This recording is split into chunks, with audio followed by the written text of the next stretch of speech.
sa aming mga buhay. Truly, Lord, your presence is in this place. Panginoon, you are worthy to be praised. You are worthy to be worshipped, O God. At hayaan mo, Panginoon, natanggapin mo ang aming puso na galak na nagpupuri sa iyo, O God. Lord, hayaan mo na maging mabangon sa iyong harapan, O God, ang aming pagpupuri, ang aming pagdakila sa iyong pangalan. Salamat, Panginoon, for this wonderful morning. Lord, saturate this place with more of your presence, more of your anointing, and more of your blessing, O God. Salamat, Panginoon, at ibinabalik namin sa iyo ang pinakamataas na pagpupuri, pagpapasalamat at pagsamba at pagdakila sa dakilang pangalan ng iyong anak na si Jesus. Ang lahat po ay magsabi ng Amen and Amen. Praise God. Palakpakan po natin si Lord. Thank you, Lord. Praise God. Pwede po tayo maupo? Thank you, Lord.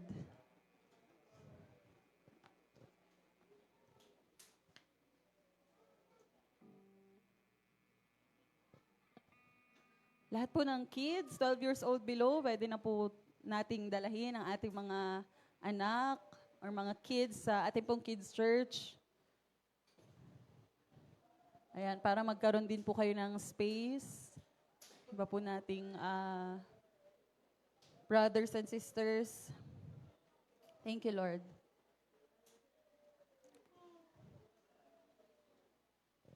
Praise God. Mabuti po ang Diyos. Amen? God is good. And all the time. Praise God. Grabe, ang sarap po magpuri sa Lord. Amen. He is worthy to be praised. So, let us declare our calling verse, the Luke chapter 4, verse 18 to 19. The Spirit of the Lord is upon me because He had anointed me to preach the gospel to the poor. He had sent me to heal the brokenhearted, to preach deliverance to the captives and recovering of sight to the blind, to set at liberty them that are bruised, and to preach the acceptable year of the Lord. Ito po ang ating calling verse. Ito po ang nilalakaran ng atin pong simbahan. Praise God. We also have our culture. Ito po ang gusto nating maipamuhay. Sabay-sabay po natin ideklara. I am a blessing. I am anointed. I am a deliverer. I am a good follower. I don't destroy, I build. I am not seasonal. I appreciate everyone and everything. I am part of something big. I'm in partnership with Christ, and I'm not extreme. Pwede po palakpakan natin ang ating Diyos na buhay. Praise God. Welcome po sa ating simbahan, sa Jesus the Anointed One Church. We welcome you. Pwede niyo po batiin ang inyong mga nasa kaliwat kanan. Sabi mga partner, bless ako at nandito ka ngayon. Praise God. We are blessed to have you here. And I pray ma-receive po natin ang matinding salita ng Diyos. Amen. So we are already in the last 3 months of 2025. Sino po dito makakapagsabi na marami nang nagawa si Lord na biyaya, opportunity, amen? Ang daming ginawa ni Lord na maganda sa atin pong mga buhay. Amen? And before we end the year, naniniwala po ako na hindi papayag si Lord na tayo lang yung tumatanggap.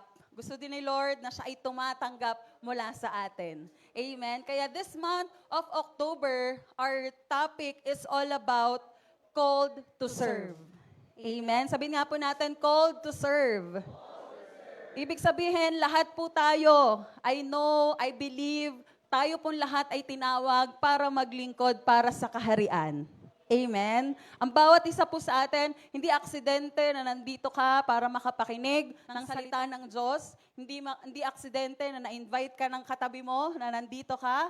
Amen? Because the Lord has chosen you to receive His word today. Amen? So, in the month of October, ito din po ang topic natin ngayong araw, we are called to serve. Minsan pa po sabihin natin, called to serve. Tinawag para maglingkod. Amen? So buksan po natin ang ating Bible in the book of Ephesians chapter 4 verse 11 to 13. Meron po sa ating screen. Sabay-sabay po nating basahin.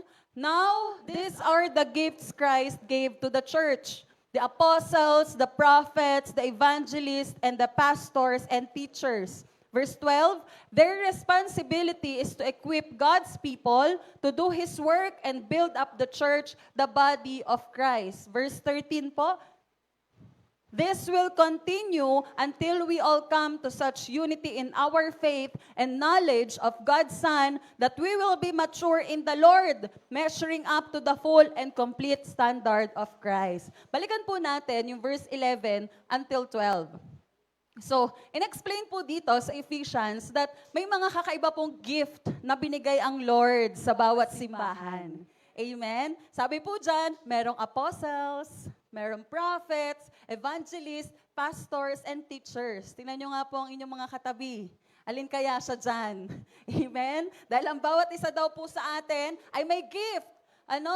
Pwedeng apostle, praise God. Pwedeng prophet, wow, magpa-pray ka na dyan. Evangelist, kaya ka dinala niyan dito, evangelist yan. Gusto niyan madala ka niya talaga kay Lord. Pastor, siya talaga ang taga-preach. And teacher, siya ang magtuturo. Ano po? So, ang bawat isa ay may calling. Tingnan mo nga yung katabi mo, naniniwala ka ba na may calling yan? Amen? Maalin po yan sa mga ito. And we have our own gifts. Bakit po kaya ito sinabi ni Lord na ang bawat simbahan ay may gift, may calling, ano po? In verse 12, because their responsibility is to equip God's people to do His work and build up the church. Ang responsibility po natin ay ma-equip tayo at hindi lang tayo, even yung mga tao sa paligid natin na mas makilala natin ang Diyos na buhay. Amen? And then it will continue hanggang tayo po ay magkaisa at maging mature hanggang sa ma-fulfill natin ang standard ni Jesus. Amen? Bago po natin pag-usapan yan, let me tackle first or let me share the declaration in the year 5786. Alam niyo po ba yung year 5786? Ang year 5786 po is the new year of the Jews. Ano? So kabilang po tayo dito. Nag-start po ito nitong September 22. And we celebrated it together with the Jews. At ang deklarasyon po sa year 5786, this is the year of new beginnings and fishing of men. Amen? Grabe si Lord. Ibig sabihin, ngayon pong year 5786, there is a new beginning in your life. Amen? Kung may pinapanalangin ka sa Lord na gusto mong simulan, this is the moment, sabi ng Panginoon, this is the year of new beginnings. Amen? Nagpe-pray ka, Lord, ano bang negosyo ang pwede ko pang gawin, ang pwede ko pang pasukin, kapatid? This is the year of new beginnings. Amen? Lord, gusto ko ng bagong trabaho o kaya a promotion in my work, kapatid. This is the year of new beginnings. Amen? Kunwari, ang panalangin mo, mga kapatid, ganito, Lord, gusto ko talaga makakilala na ang pamilya ko ngayong taon na to. Kapatid, huwag ka mawala ng pag-asa. This is the year of new beginnings. Amen? Palakpakan niyo po si Lord. Come on. Kung nung nakaraan po, ang deklarasyon sa atin is the year of open windows of heaven, ngayon po, ang deklarasyon sa year 5786 is the year of new beginnings. Pero hindi po natapos doon. Year of new beginnings and fishing of men. Ano po ibig sabihin nun? Kapatid, kapag may sinimulan sa iyo ang Diyos na opportunity, kaakibat nun na ang mga tao sa paligid mo ay madadala mo papunta sa Panginoon.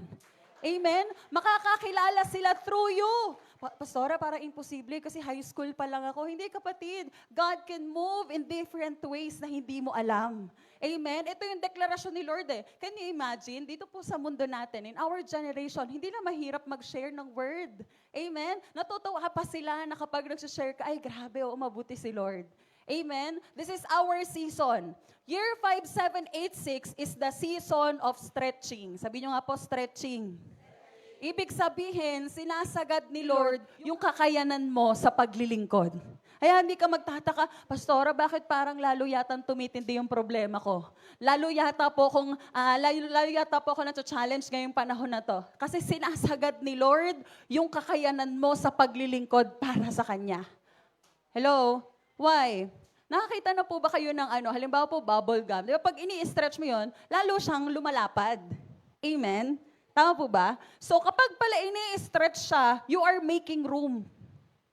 Nagkakaroon ka lalo ng space. Tama po? Pag ini-stretch mo yung bubble gum, lalong lumalaki, lalong lumalapad, lalong maraming pwedeng pagdikitan. Tama po ba? And this is the manifestation. Kapag ikaw ay lalong ini-stretch ni Lord, lalong nai-stretch yung pagkatao mo, nai-stretch yung karakter mo, you are making room for growth and opportunities. Amen? Kaya ka pala ini-stretch. Kasi ini-stretch ka ni Lord para mas sumagana ka. Ini-stretch ka ni Lord for new opportunities in your life. Amen? Kaya pala mga kapatid, kapag may season of stretching, ay ibig sabihin po nito, season ng napakarami mong problema, huwag kang susuko. Bakit? You are making room for your growth and your new opportunities. Amen? Palakpakan po natin si Lord. Come on. Ang ganda po nito, yung deklarasyon ng year 5786.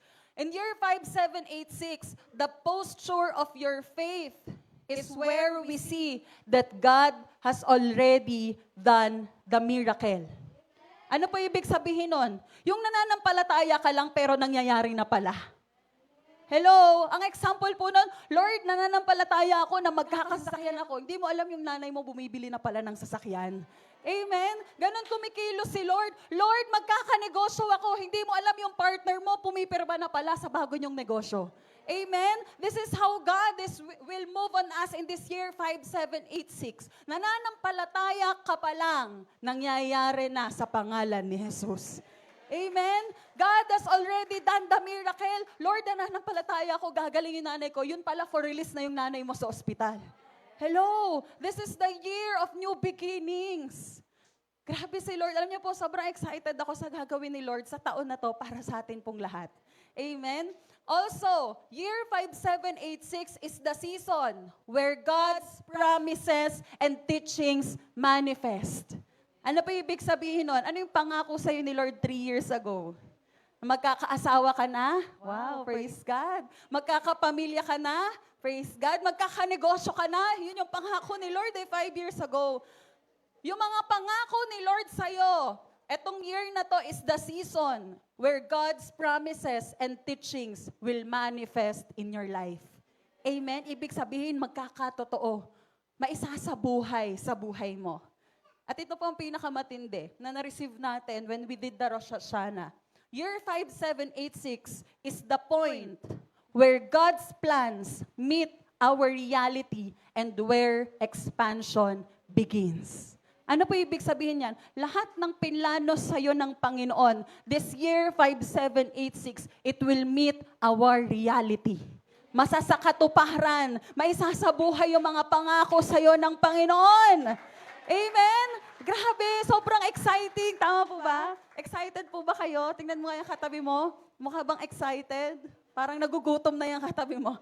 Okay? We should be excited dahil napakaganda ng plano ni Lord for year 5786. Amen? Nananampalataya ka palang nangyayari na. Nananalangin ka palang kinikilusan na ng Diyos. Amen? This is the year 5786. Pero alam niyo po, this is where we will meet this year 5786 declaration. Ang sabi po, year 5786 is the year of new beginnings and, ano po yung kasunod? Fishing of men. Ibig sabihin, hindi ka lang pagpapalain ni Lord, gagamitin ka niya sa napakaraming tao para makakilala sa ating Panginoon. Amen? Kaya po, in this month of October, gusto ng Lord na hindi lang tayo tanggap lang ng tanggap. Pero ang gusto ng Panginoon, matutunan natin na maglingkod tayo ng totohanan para sa Kanya. Amen? So part 1 po ng ating preaching, how do we know that we are called to serve? Or how do we prove that we are called to serve? Part 1, making your calling and your election sure.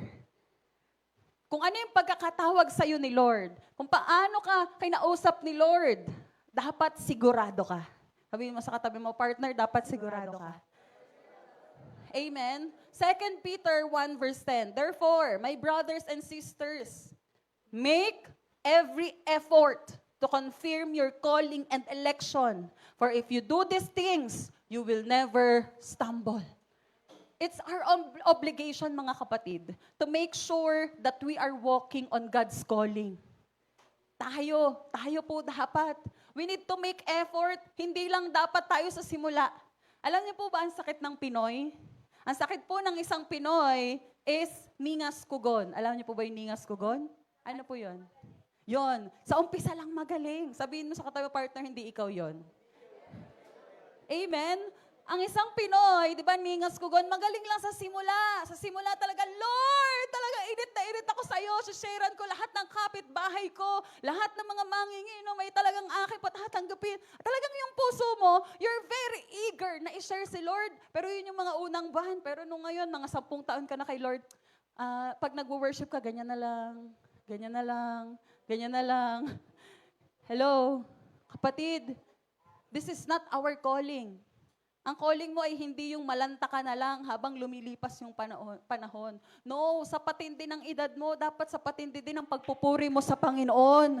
Amen? Sa patindi ng panahon mo na kasama si Lord, dapat mas lalo kang nai-in-love. Bakit? Kasi mas nakikilala mo kung paano ka kinikilusan ni Lord sa buhay mo. Amen? This is how God is moving on us. Alam mo, nung mga panahon na hindi mo kilala si Lord, He is blessing you. Pero iba ang reaksyon ng taong kilala kung sino ang nagbibigay. Amen? Kapag may relasyon ka kay Lord, grabe, thank you, Lord. Talagang babawi ako.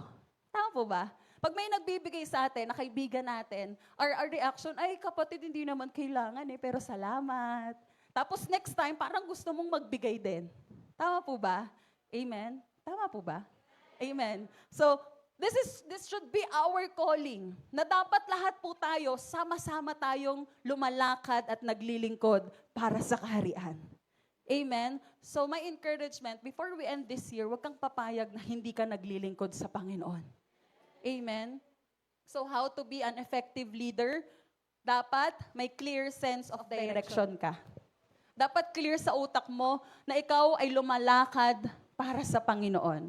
Amen? Dapat clear yung concept mo, saan ka ba papunta, saan ba patungo ang buhay mo. Bakit po? Kapag may vision, may direction. Sabihin mo sa katabi mo, partner, kapag may vision, may direction. Bakit po? Kapag may vision ka, alam mo kung saan ka pupunta. Tama po ba?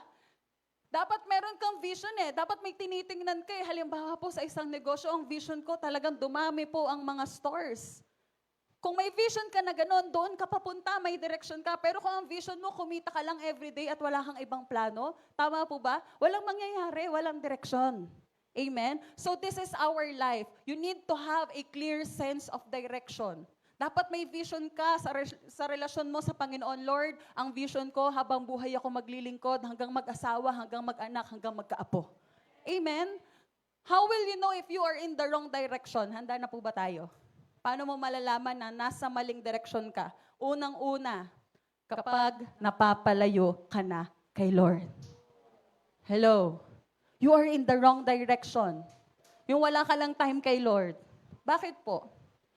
Pastora, pinag-pray ko to kay Lord Talagang ang tagal ko na po to pinag-pray kay Lord. Answered prayer. Pero hindi ka na nakakapag-pray, hindi ka na nakapag-worship. Kapatid, napapalayo ka na kay Lord. Why? Dahil ang kalooban po ni Lord, if you have prayed for that, kung nanalangin ka para dyan at sinabi mong answered prayer yan, ang kalooban ni Lord, it's good, pleasing, and perfect. Amen? Laging mabuti ang plano ni Lord. Laging pleasing para sa Kanya ang plano ni Lord. At napaka-perfect ng plano ni Lord para sa atin. Amen? Pangalawa po, paano mo masasabi you are in the wrong direction? Kapag nag-iiba na yung direksyon ng ministry mo. Some of us, naglilingkod po tayo po ay kumakanta, sumasayaw, nagpipreach, nagdi-deliverance, or we are called talaga to support the ministry. Pero alam nyo po, masasabi mo na mali ang direction mo kapag iba na ang vision mo at hindi na para sa kaharian. Ano po example? Dati, soul winning ang nasa isip mo, talagang sharean ko to para makakilala sa Lord. Pero ngayon, ang nangyayari na networking. Hello? Sharean ko to para maipasok ko sa negosyo ko. Hello? Dapat po itama natin ang ating mga vision sa buhay. Amen? Pangatlo po, kapag tinatamad ka ng maglingkod sa Panginoon, wala ka ng passion sa ginagawa mo. You are in the wrong direction. Kaya kapatid, dapat sure ka kung nasan ka ngayon, regardless kung anumang season ng buhay mo, nasaan ka. We should not waste our time. Bakit? When you said yes to the Lord, dapat nilalakaran mo ang yes na sinabi mo. Amen? Minsan nakala mo, nasa maling lugar ka, Pastora, parang this is not the right place for me. Wow. This is not for me, Pastora. Feeling mo nasa maling lugar ka. Pero, sabi po kahapon ni Rev Milo, minsan akala mo nasa maling lugar ka. Yun pala, nandun ka lang sa comfort zone ng buhay mo. Bakit po? Kapag nasa comfort zone ka, you are at ease. Tama po ba? Hindi ka nag-aalala because that's your comfort zone. Para bang akala mo, parang okay naman yung nangyayari sa buhay ko. Lord, ba't kaya ganun? Pero alam mo kapatid, kapag pumunta ka na sa battlefield, wala ka na sa comfort zone mo, doon mo mas mararanasan na, Lord, grabe pala yung pagkilos mo sa buhay ko. Lord, grabe pala yung pag-supply mo sa buhay ko. Lord, grabe pala yung pag-iingat mo sa buhay ko. Why? You are in the battlefield. May problema ka, may pinagdaraanan ka. You are in the battlefield. At doon mo naranasan, grabe Lord, may pagkilos ka pala na matindi. Kaya mo pala akong samahan. Amen? Kaya kapatid, dapat tapos na yung season na we prioritize comfort. Wala ka na dapat sa comfort zone, pero ang dapat, nasa presensya ka ng ating Diyos. Amen? Na kahit anumang kaharapin mo, dahil nasa presence ka ni Lord, Lord, kaya natin to. Amen? Lord, kaya natin to. Ano pa po? Nasa right place ka kapag, ito naman po, pag right place, if you are bearing fruit, kapag nagbubunga yung ginagawa mo para sa Panginoon. Amen? Ibig sabihin, may bunga, may nangyayari po sa panalangin mo. May nangyayari sa paglilingkod mo na every Sunday, sumisimba ka, nakikinig ka ng word ni Lord, ini-impart mo sa mga nasa paligid mo yung na-receive mo na word, at may nagiging bunga. Bakit? Dati ikaw lang uma-attend, ngayon kasama mo na yung katrabaho mo. Amen? Dati ikaw lang uma-attend, pero ngayon kasama mo na yung buong pamilya mo. Amen? Ibig sabihin, kapatid, you're in the right place. May nagiging bunga sa pagpapagal mo para sa Panginoon. Amen? Pwede mong palakpakan natin si Lord. Come on. You're in the right place if you are mightily used by God and you are bringing people to Him. Pangatlo po, kapag pinagpapala ka ng Lord, you are in the right place. At last po, if you are excelling. Ibig sabihin, dati, binabago talaga ni Lord or binabago ni Lord yung character mo kapag papalapit ka ng papalapit sa Kanya. Why? Dati matampuhin ka. Pero dahil matindi na yung relasyon mo sa Panginoon, nawala na yung pagiging matampuhin mo. Amen? That is how God is molding us. Dahil sa bawat aksyon, sa bawat pagbabago na ginagawa ng Panginoon, alam niyo po ba, laging may kaakibat na pangako.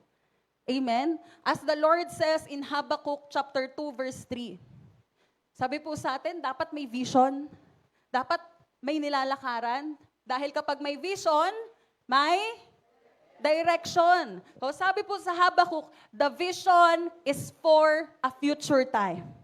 Kaya pala kapatid, dapat may vision ka. Anong pangarap mo? Anong dream mo? Why? Because it describes the end. And it will be fulfilled. If it seems slow in coming, wait patiently. For it will surely take place and it will not be delayed. Amen? Hindi madedelay ang pangako ng Diyos sa'yo. Amen? Kaya dapat kapatid, may vision ka. Because your vision will bring you or it will be fulfilled, sabi ng Panginoon, at hindi ito magtatagal. Sabihin mo sa katabi mo, partner, hindi magtatagal ang pangako ng Diyos sa'yo. Amen? Number 2, paano mo malalaman na you are an effective leader? You are determined to desire for fulfillment. Ang desire ng puso mo, Lord, para sa kaharian. Lord, kailangan maganda yung pagpupuri namin sa'yo. Lord, dapat ibigay ko yung the best na para sa'yo. Why? Dapat makapture mo yung vision na kahit may pinagdaraanan ka, ang goal mo ay ibigay sa Panginoon yung pinaka-the best. Amen? Sino po dito nakakilala kay Nehemiah? Si Nehemiah po, his vision and task is to build the wall of Jerusalem. Yun ang goal niya. Yun ang vision niya. Na kailangan maitayo ang wall of Jerusalem. Pero dahil may vision siya, napakadali naman po na mag-utos lang sa tao. Tama po ba? O sige, bigyan kita ng bayad, tapusin mo yan. Hindi niya po ginawa yun. Hindi ginawa ni Nehemiah. Ang ginawa po ni Nehemiah, bago niya gawin yung plano niya, yung vision niya, he sat down and pray. Umupo siya at nanalangin. Kapatid, tingin po kayo sa akin. If you want success, dapat maayos ang prayer life mo. Amen? Dapat marunong tayong manalangin. Alam niyo po yung every morning na inuna mo si Lord, Lord, thank you for this day. Ingatan mo ako sa maghapon na binibigay ko sa iyo yung araw ko. Ibig sabihin, you are surrendering your whole day unto the Lord. I remember Rev Ito in one of his preaching. Pag hindi ka daw nanalangin, first thing in the morning, pagmulat ng mata mo at hindi ka nanalangin, para bang ang dating nun kay Lord, ay Lord, kaya ko na tong maghapon na to. Kaya pala, ang encouragement sa atin, very early in the morning, na manalangin tayo, Lord, I surrender my whole day to you. Kapag pala nananalangin tayo sa umaga, ang dating sa Panginoon nun, Lord, binibigay ko sa iyo yung maghapon kasi hindi ko kaya, kundi kaya mo. Amen? Kaya pala mga kapatid, I encourage you, manalangin tayo every morning. Wala pong perpektong panalangin. Ang tinitingnan lang ni Lord ay kung paano ang puso mo na manalangin sa Kanya. Amen? Kaya dapat, your desire in fulfillment starts in prayer. Gusto mong magtagumpay, manalangin ka. Amen? Gusto mong may mangyari sa buhay mo, kapatid, simulan mong manalangin. Bago ka pumasok sa isang bagay, bago ka pumasok sa trabaho, bago ka magnegosyo, kapatid, manalangin ka muna. Amen? Because the fulfillment of success requires humility. Para magtagumpay ka, kailangan humble ka sa harap ng nagbibigay ng tagumpay. Amen? 2 Peter 3 verse 9. The Lord is not slow in keeping His promise, as some understand slowness. Instead, He is patient with you, not wanting anyone to perish, but everyone to come to repentance. Lord, parang ang tagal ng prayer ko. Parang 10 years na ako nagpipray. Iniintay lang pala ni Lord na mag-humble ka sa Kanya. Sabi niya dyan, no, as some understand slowness, hindi pala matagal ang panalangin ni Lord na masagot. He is patient with you. Ginagawa ni Lord, nagiging pasensyoso siya sa atin. Why? Because He wants you to come to repentance. Na ipakita mo, Lord, hindi ko kaya. Ikaw na ang kumilos sa buhay ko. Amen? Ito yung gusto ni Lord eh. At kailangan ipakita natin sa Panginoon that we want it. Gusto natin. Noong nanalangin po si Nehemiah, sabi niya, Lord, Nehemiah 1, let your ear be attentive to the prayer of this your servant. Lord, nananalangin ako sa iyo eh. Give your servant success today by granting him favor in the presence of this one. Sabi ni Nehemiah, Lord, I humble myself, be attentive sa prayer ko, bigyan mo ko ng tagumpay sa araw na to. Amen? Kapatid, kung tunay ka na naglilingkod, dapat ipakita mo sa Lord ang totoong nararamdaman mo. Kasi kapag sumusunod ka kay Lord, unstoppable favor ang mararanasan mo. Amen? Ang fulfillment ng success requires wisdom. Una po, humility. Pangalawa, wisdom. Bakit? Ang taong may wisdom, may confidence. Madalas yung mga bagay na meron ka ngayon, yan din ang gagamitin ng Panginoon para ma-accomplish ang pagkakatawag niya sa'yo. For example po, meron tayong negosyo. Yung negosyo na yan, ang gagamitin ni Lord para ma-accomplish ano yung pagkakatawag sa'yo ng Panginoon. Meron po tayong mga trabaho. Yung trabaho po na yan, akala mo wala lang, pero yan ang gagamitin ni Lord para makakilala yung mga katrabaho mo para sa Kanya. Amen? Sige po, palakpakan natin si Lord. Come on, let's give God the best clap of praise. Ang gusto ng Panginoon, makilusan natin yung pangako niya. May pabor ang taong nilalakaran ang pagkakatawag ng Lord. Yung lugar na pinupuntahan mo, tumatanggap ng pabor. Sino po dito nakapunta na sa mall, SM, tapos yung store, walang pumapasok? Walang tao, yun lang mga staff. Pero pagpasok mo, parang dumadami yung tao. Amen? That is magnetic anointing. Ano po ibig sabihin? No? Namamagnet mo yung mga tao kasi isa kang pagpapala sa lugar na yon. Amen? Kaya pala, grabe, akala mo magic? Hindi. Kapatid, magnetic anointing yun, binigay sa'yo ng Lord. Kasi patuloy kang pinagpapala ni Lord. Kaya kung saan ka man lugar magpunta, tumatanggap ng pabor ang lugar na yon. Amen? Mabuti ang Diyos. Amen? Part 2. Ano pa po? Why do we need or why are we called to serve? To see what God can do through you. Kung paano mo makita ang isang bagay, it defines you on how you are a type of leader or disciple of God. Ang tunay po na naglilingkod sa Lord, you see hope in things. Ang tunay na naglilingkod, ang nakikita mo sa mga bagay sa paligid mo, laging may pag-asa. Hello? This is the encouragement. Na lahat ng makikita mo, ay may pag-asa pa yan. May pag-asa pa yan. May pag-asa pa yan. Kung totoo ka naglilingkod sa Lord, that should be your declaration. Hindi, kapatid, may pag-asa pa yan. Hindi, pastore, talagang wala na. Hindi ko nakaya yung buhay ko. Punong-puno na ako ng problema. Hindi, kapatid, may pag-asa pa yan sa Lord. Amen? This should be our vision. Ito dapat ang nakikita natin sa paligid natin. Ay, hindi, bankrupt na talaga eh. Wala nang pag-asa. Ang dami ng utang. Hindi, kapatid, nakikitaan ko, may gagawin ng Diyos. Amen? May pag-asa pa yan. Kaya dapat, in our life, we see those things na may pag-asa pa yan. Amen? Kaya kung may kapatid ka na nalulung na sa bisyo, ano ba yan, Lord? Parang wala na talagang pag-asa to. Hindi, kapatid. Ikaw ang hihipuin ni Lord para makakita ng pag-asa sa taong yan. Amen? That's why God is calling us to serve. Ito po yung mga pwede nating gawin. Ikaw ang mananampalataya para sa mga taong wala ng pananampalataya. Ikaw ang magkakaroon ng pag-asa para sa mga taong hindi na kayang umasa sa Panginoon. Ikaw ang gigising sa pag-asa na meron sila. Amen? That's why the Lord encourages us that we are all called to serve. Sabihin mo nga sa katabi mo, partner, tinawag ka ni Lord para maglingkod. Amen? In Philippians chapter 1 verse 6, being confident of this, that He who began a good work in you will carry it unto completion until the day of Christ Jesus.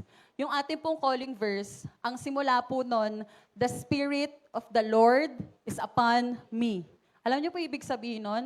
Palagi nating kasama ang Diyos. Hindi po siya, ang Lord po, hindi siya nandito lang every Sunday sa simbahan pong ito. No. The Lord or the Spirit of the Lord is upon you. Nasa sarili mo, nasa puso mo. Kaya dapat, as Philippians said, you have to be confident. Why? Because the Lord already began the good work in you. Kinilusan ka na ni Lord. 2,000 years ago, namatay si Jesus para sa iyo. And it's the best na kayang ibigay sa atin ng Panginoon. He carry it into completion. Kaya nasa sa iyo ang Spirit ng Panginoon, dapat confident ka sa bawat pagkilos mo sa buhay mo. Amen? Why? Because the main key to empower people is to see that there is hope in them.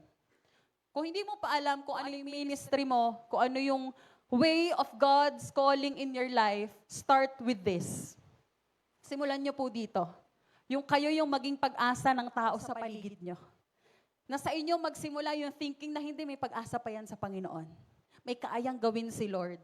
Amen? Ikaw yung unang maniwala sa mga taong nawawala na ng pag-asa. Why? Because you can empower people. At mararanasan nila, ay grabe, totoo ang Diyos sa buhay mo. Amen? Kumikilos si Lord sa buhay mo kasi ikaw lang ang nakakita ng pag-asa para sa buhay ko. Amen? So this is our ministry, God and people. Now, kung nagmamahal ka sa Diyos, He will make sure na sa pinagdadaanan mo ngayon, at the end, matataas palagi ang pangalan niya. Amen? Lagi po tayo may pagdadaanan. Sino po dito walang problema sa buhay? Wow! Diba? Blessed ka kung wala kang problema. Pero parang imposible po yun. Parang kahit bata may problema po. Pero ang pangako ng Panginoon, He will make sure na sa pinagdadaanan mo, whatever it is, at the end, you will glorify the Lord in your life. Amen? Matataas ang Diyos. That's why, if you are losing hope, patuloy kang maniwala. Sabihin niyo po, believe. Amen? Always believe. If you are called to serve at napapanghinaan ka na, Lord, parang wala ng pag-asa. Hindi, sabi ni Lord, believe. Maniwala ka lang, may mangyayari. Why? Dahil kapag natuto kang maniwala, Isaiah 40 verse 31, but those who hope in the Lord will renew their strength. They will soar on wings like eagles. They will run and not grow weary. And they will walk and not be faint. Amen? Ang kailangan lang, maniwala tayo, magkaroon ng pag-asa sa ating Diyos na buhay. Amen? Part 3 po, we need to experience God's unstoppable move. Why? Because when it's God's time, no one can stop it. Ulitin ko po, para ma-experience ang unstoppable move ni God, when it's God's time, no one can stop it. Kapag panahon mo na, kapag talagang may pinagpapalang ibinibigay sa iyo ang Diyos, may present na binibigay sa iyo ang Diyos, kapatid, walang makakapigil niyan. Kasi para sa iyo talaga yan. Amen? In 2 Timothy 2 verse 15, do your best to present yourself to God as one approved, a worker who does not need to be ashamed, who correctly handles the word of truth. Pagdating po sa empowering people, hindi sapat na alam mong dapat confident ka na kaya ka lamang kumilos. Pero dapat confident ka na alam mong kaya kang samahan ng ating Diyos. Amen? Kaya kapag may confidence ka, nagpapatunay na sigurado ka sa pagkakatawag mo at may Diyos na laging nandyan para sa iyo. Amen? That's why this morning, I want to encourage you. Tapos na po ako. I want to encourage you na ang bawat isa po sa atin ay may sariling pagkakatawag ang Diyos. Amen? This may be your first time to attend the church. This may be your second time, third time. But I know and I believe na may calling sa iyong Panginoon. Amen? It's not an accident that you are here. Because once we believe unto the Lord, may kayang gawin ng Diyos sa buhay ng bawat isa. Amen? That's why my encouragement, mga kapatid, bago matapos ang taon na to, piliin natin ang maglingkod para sa kaharian. Piliin natin ang kumilos para sa ating Diyos. Amen? Now, I want to share to you a simple testimony. Bago po tayo mag-altar call, ang akin pong mother ay nagsimula po siya as leader po ng aking father. Kung hindi niyo po alam, ang akin pong mother is a principal or teacher and ang akin pong tatay ay pastor. Sa pagka binata po, pastor po ang tatay ko. And naalala ko po yung prayer ng mother ko. Her prayer is always like this sa Lord. Sabi niya, Lord, ayoko na ang magiging asawa ko ay pastor. Yan ang panalangin niya po nun eh. Parang ayaw niya ng pastor yung asawa, si mother ko po. Leader pa lang po siya ng church. Kasi po nun, as a pastor, wala po talagang sahod ang pastor. So, nag-worry po yung nanay ko na para bang there's no future. Pero alam niyo po, kakaiba si Lord kumilos. Kung alin yung ayaw, dun siya dinadala. Sila po yung nagkatuluyan in short, sa biyaya ni Lord. At nung nagkatuluyan po sila, even my father, he do not know kung ano po yung gagawin ni Lord sa kanilang buhay.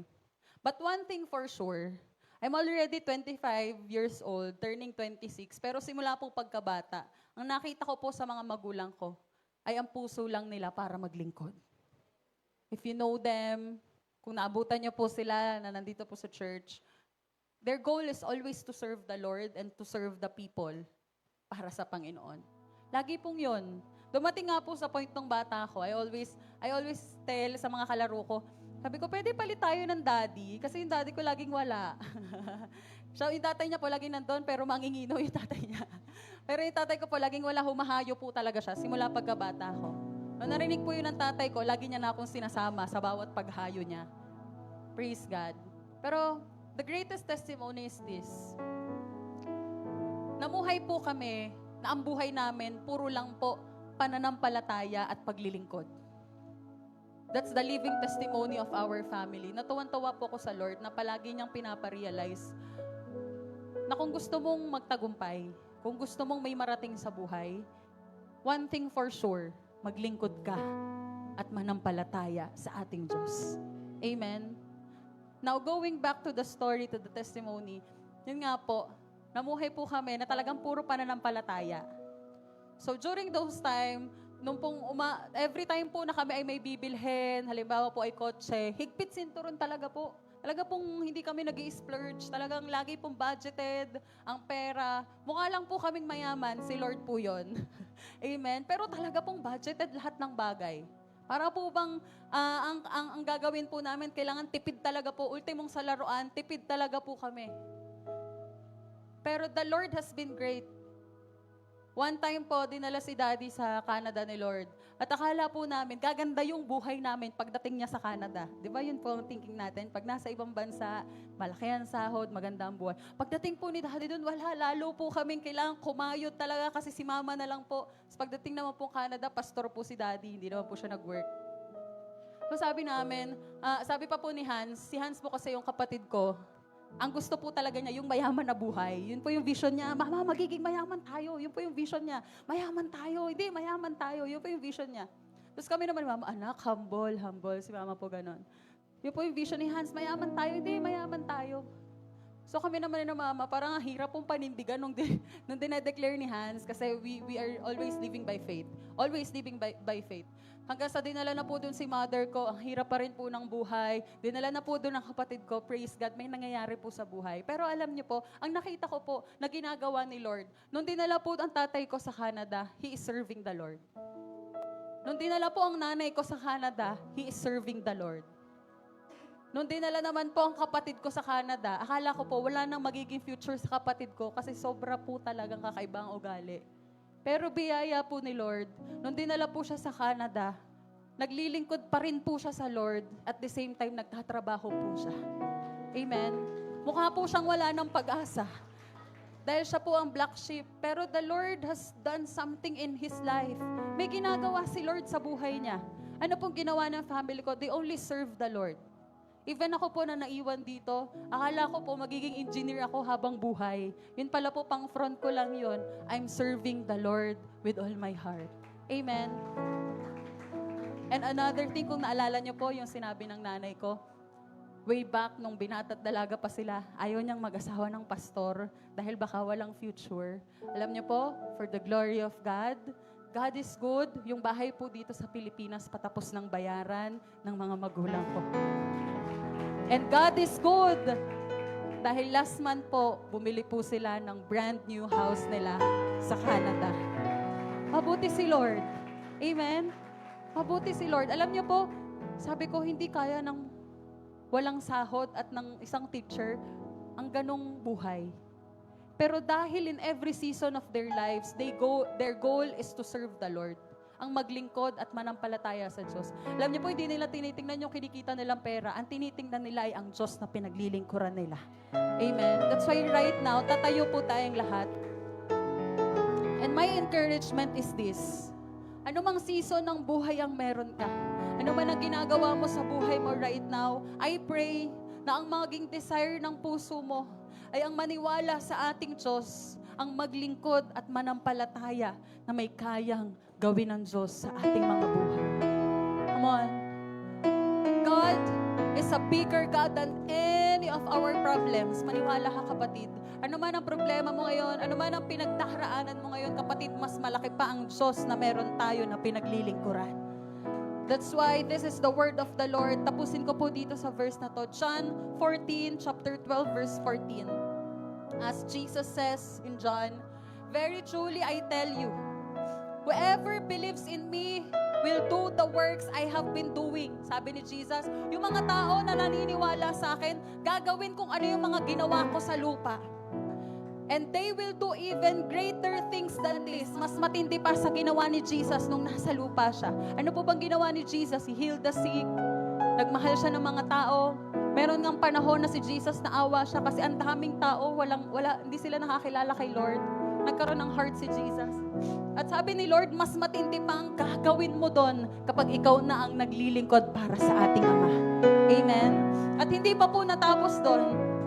In verse 13, ito po ang pinakamaganda. Kapag naglilingkod ka sa Lord, verse 13, tingnan po natin, and I will do whatever you ask in my name. so that the Father may be glorified in the Son. Inulit pa po. Verse 14, you may ask me for anything in my name, and I will do it. Amen. Sabi ng Panginoon, anak, naglingkod ka. Lumapit ka sa akin. Hingin mo kung anong gusto mong hingin. Anything sa pangalan ko. At sabi ni Lord, anak, I will do it. Gagawin ko sa'yo. Anong gusto mo? So maghana ang buhay mo? Basta nakita ko na naglilingkod ka, gagawin ko sa'yo.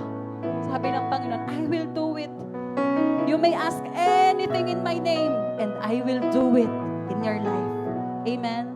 And right now, as we worship the Lord, sa kanta pong ito, as we sing this to the Lord, gusto ko po na manampalataya tayo na, Lord, as I believe in you, may kaya kang gawin sa buhay ko. Na sa paglilingkod ko, Panginoon, may kaya kang gawin. May kaya kang kilusan, Panginoon. Come on, let us worship the Lord.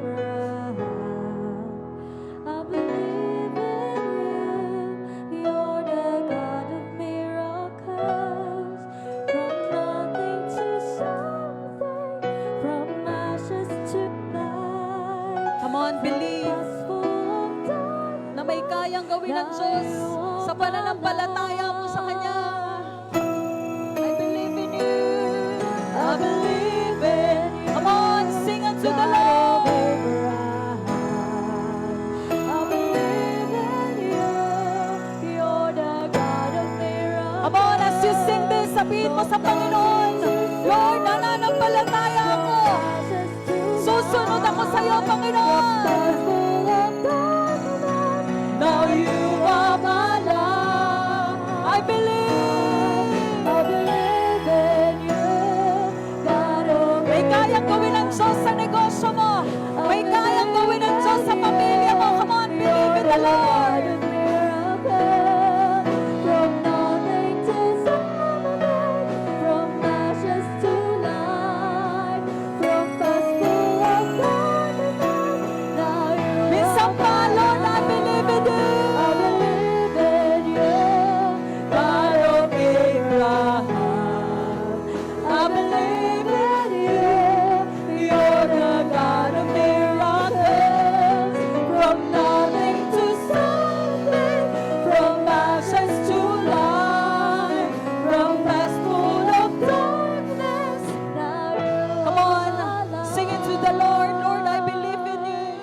I believe in you, God of Abraham. Come on, this is the time. Ipakita mo sa Panginoon ang pananampalataya mo. From nothing to something, may gagawin ng Diyos. From ashes to light, from past full of darkness. Minsan pa, Lord, I believe in you.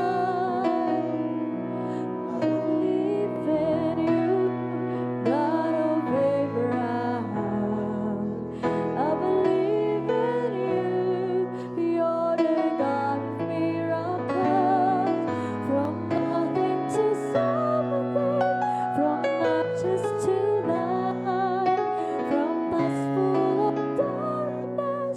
Now you are my love. Father God, you have seen that we always believe. We proclaim our faith in you, Lord. Na Panginoon, sa aming mga buhay, may mga pinagdaraanan, may mga pagsubok. Pero Lord, whatever season, ano man ang aming mga pinagdaraanan, Lord, we pray that we will be confident in believing in you, Lord. Patuloy kami maglilingkod because we are called to. Patuloy kaming magbibigay ng panahon. Patuloy kaming gagawa ng oras para sa iyo, Panginoon. And Lord, in our service, alam namin na may ginagawa ka. Lord, may gagawin ka, may ibibigay ka, may ipapakita ka, may babaguhin ka sa bawat isa. And Lord, as we stretch our hands to you, hayaan mo, Panginoon, na i-receive namin ang matindi mong pagsama, the confidence in you as we are serving in you, Panginoon. Na sa paglilingkod namin, nandun ang matinding kasaganahan ng pagpapala mo sa aming mga buhay, O God. Salamat, O Lord. Lord, we believe in you that you will turn nothing into something in our lives. That you will turn all the ashes into life. Panginoon, lahat ng mga wala ng pag-asa, magkakaroon ng pag-asa. Lahat ng mga nawawalan na ng mga purpose sa buhay, magkakaroon ng purpose through our lives, oh God. In Jesus' name, patuloy mo kaming gamitin, Panginoon, to see hope in people. Na yung mga tao sa paligid namin, maramdaman nila na may totoong pag-asa sa presensya mo at sa pangalan mo, Panginoon. Salamat, oh God, that you put the confidence in our hearts and let we always believe that you are our one true God. Thank you, Lord. We love you. In Jesus' mighty name we pray. Everybody say, Amen and Amen and Amen. Praise God.